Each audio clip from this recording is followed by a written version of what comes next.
Bonjour et bienvenue dans la présentation de ce cours de dessin pour débutants. Ce premier volume du cours Les clés du dessin est consacré à l'attitude et l'observation. Il vous montrera comment adopter les bonnes habitudes et l'état d'esprit approprié pour aborder le dessin avec confiance. Il vous permettra également d'éduquer votre vision, de développer votre pensée d'artiste, mais aussi d'exercer votre main aux gestes essentiels du dessin. Pour connaître le contenu de ce cours, suivez-moi.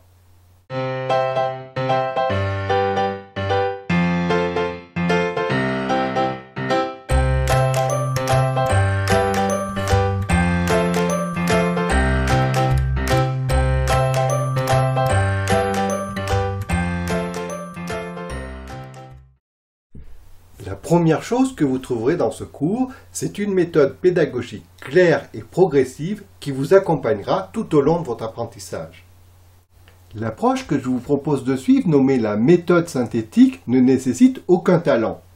Ce n'est pas l'unique façon d'aborder le dessin, mais c'est une méthode simple et efficace qui convient à tous ceux qui veulent apprendre à dessiner. Cette approche est parfaite pour ceux qui commencent de zéro et veulent apprendre à dessiner. Elle est également idéale pour tous ceux qui ont déjà une petite expérience du dessin, mais veulent repartir sur de meilleures bases. Vous pourrez assimiler chacune des étapes en suivant les 4 volumes du cours Les clés du dessin. Ce premier volume de cours vous aidera à prendre de bonnes habitudes concernant l'utilisation des outils et l'observation de votre modèle. Le second cours vous permettra d'apprendre à construire et à structurer vos dessins en percevant le modèle comme un élément en 2 dimensions. Le cours suivant sera donc logiquement consacré à la perception de la 3e dimension et au rendu du relief des éléments. Enfin, le dernier cours vous apprendra comment restituer le volume et les effets d'ombre et de lumière dans vos dessins.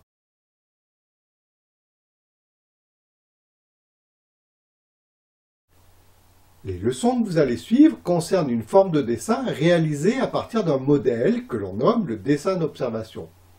Il ne faut surtout pas confondre ce dessin d'observation avec ce que l'on nomme le dessin d'imagination ou le dessin de mémoire, qui est réalisé sans modèle et que pratiquent généralement les illustrateurs ou les dessinateurs de BD. Néanmoins, si vous voulez vous diriger vers le dessin d'imagination, le dessin d'observation est un excellent point de départ. C'est en effet la meilleure façon de développer votre vision et d'exercer votre main au tracé. Dans un dessin d'observation, tout commence avec l'œil et les informations que vous allez prélever sur le modèle que vous souhaitez reproduire. Ces données sont ensuite traitées par votre cerveau avant que n'intervienne votre main. Ce qui se passera à la pointe de votre crayon dépend donc de 3 acteurs principaux que sont l'œil, le cerveau et la main. C'est ce que je vous propose d'étudier dans ces cours et plus spécialement dans les 6 leçons de ce premier volume du cours de dessin pour débutants. La première leçon sera consacrée au matériel de dessin. En effet, avant de commencer à apprendre à dessiner, il serait bon de vous familiariser avec les principaux outils que vous allez utiliser. Dans cette leçon, je vous présenterai donc les outils spécifiques du dessin et vous apprendrez à bien les choisir, mais aussi à les préparer et les entretenir. La deuxième leçon sera consacrée à l'utilisation de ces outils et plus spécifiquement au maniement des crayons. Vous pensez sans doute que vous savez déjà utiliser un crayon, eh bien détrompez-vous, une partie des difficultés que vous pouvez rencontrer pour dessiner proviennent généralement d'une mauvaise utilisation des outils. Dans cette leçon, vous apprendrez à tenir correctement votre crayon dans le but de pouvoir tracer librement tout en donnant des ordres clairs à votre main. La 3e leçon sera bien sûr consacrée à l'observation. Une mauvaise observation du modèle est en effet l'une des principales raisons pour laquelle certaines personnes ne parviennent pas à dessiner correctement. Dans cette leçon, vous apprendrez à observer votre modèle, mais dans un but précis, celui d'y recueillir les informations dont vous avez besoin pour le reproduire en dessin.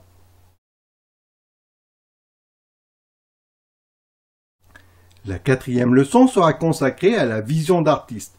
Il existe en effet certaines différences entre la façon dont nous voyons les choses dans notre quotidien et la forme de vision qu'il faut adopter pour dessiner. Dans cette leçon, vous apprendrez comment développer votre vision d'artiste afin d'adopter un regard particulier lorsque vous êtes face à votre modèle.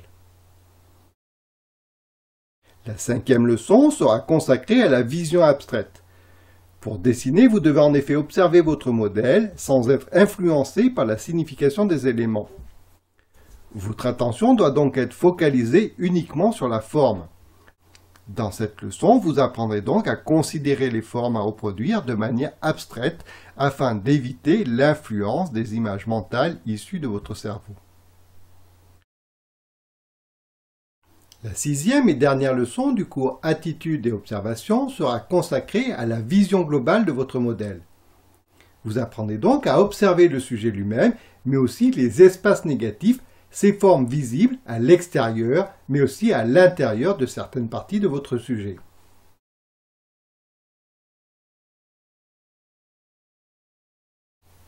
Voilà, la présentation de ce cours est à présent terminée. Je vous invite donc à suivre la première leçon de ce cours et ainsi à débuter votre apprentissage. Je vous donne donc rendez-vous dans la vidéo de la première leçon et je vous dis à bientôt.